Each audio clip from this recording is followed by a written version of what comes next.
Hey guys, welcome to TechBase. Today I'm going to show you a short tutorial on how to turn off active status on Facebook Messenger.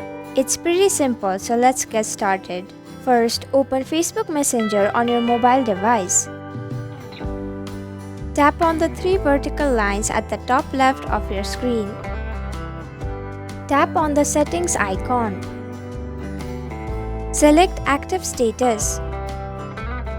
Disable the button next to show when you're active.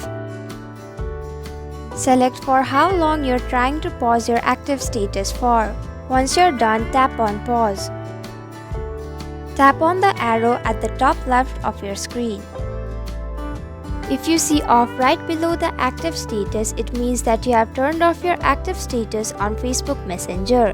And that's it. This is how you turn off active status on Facebook Messenger. Thank you for watching TechBase. I hope you found this video helpful. If you did, then please hit the like button and comment down if you have any questions or feedback. And if you're new to our channel, subscribe and hit the bell icon so you don't miss our upcoming videos.